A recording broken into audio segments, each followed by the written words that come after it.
The Gravity Games, where strength, skill and silliness collide, at least according to the flyer. I headed down to Beta Boulders in the aftermath of this truly bizarre competition to see what the fuss was all about. So let's roll the Gravity Games.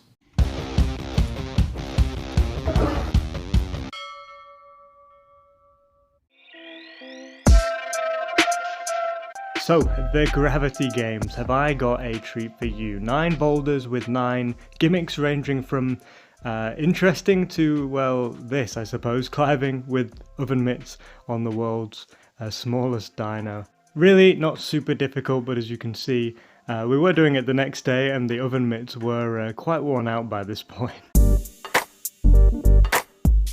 So that was our first game.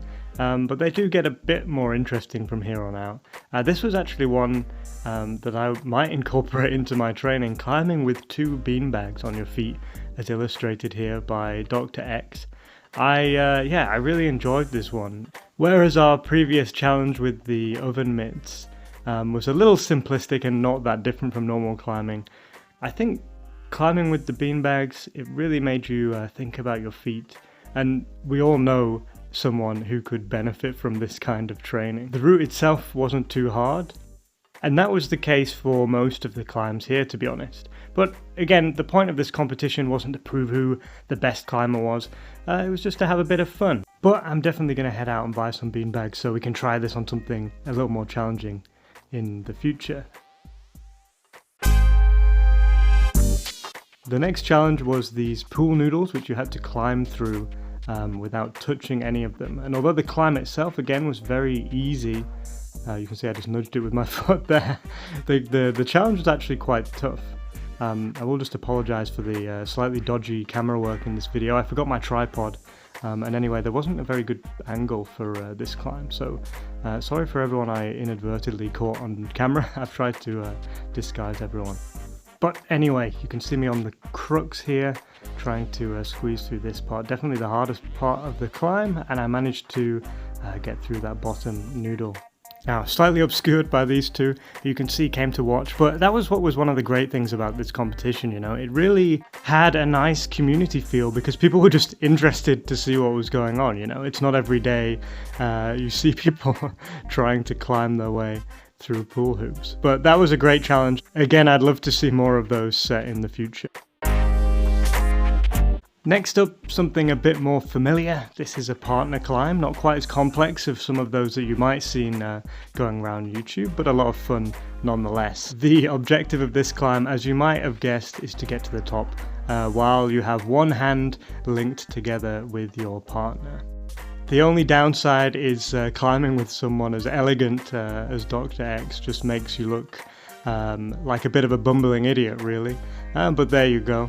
What matters is we made it to the top. I would love to see some more of these set, especially things that were a bit more difficult. Again, this competition wasn't about putting up difficult problems. It was just about enabling everyone to have a good time. Also, I can't imagine how difficult it is for route setters to set climbs like this because it's just so different from a regular boulder. So, credit to them.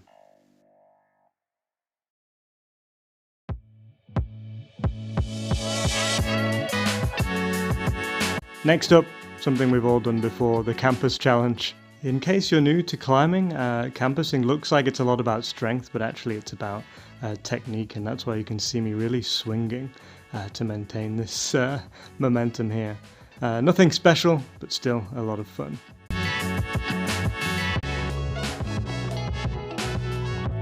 Now onto something completely different. You probably can't see from there, but I'm actually holding the remains of 2 tennis balls in my hands. These plates on the wall are from that seaside game that you play with the sticky tennis ball. And the rule of this climb was that you couldn't touch the wall or the holds with your hands. You could only use these tennis balls. And this was really difficult. Probably the second most difficult challenge of the day.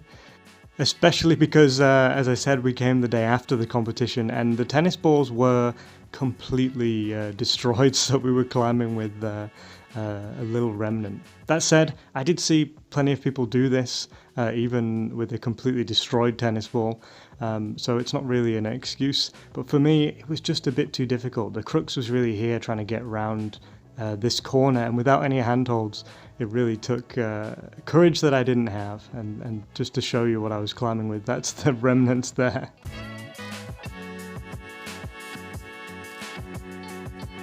Now finally, what definitely was the hardest challenge of the competition was this no hands slab traverse here. I very optimistically set up the camera with the end hold in sight, but you're not going to see a very good showing here. I really underestimated this one.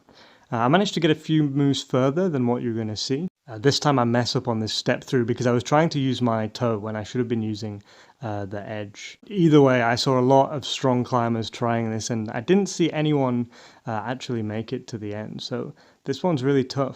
It gave me slab of the week vibes, and I would love to see this gym set stuff like this more often.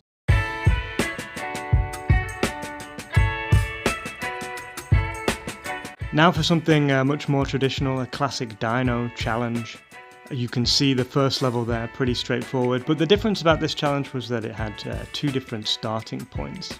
The first, just a simple dyno, and the second one, this one that you're watching now, a step through and jump, which took me a few goes, but as you can see, I did eventually manage to commit. I think with a few more goes, I would have been able to do the blue level, but for the day I was only able to get away with sticking the red. But I did get some nice falls for the camera, so you can enjoy those for free.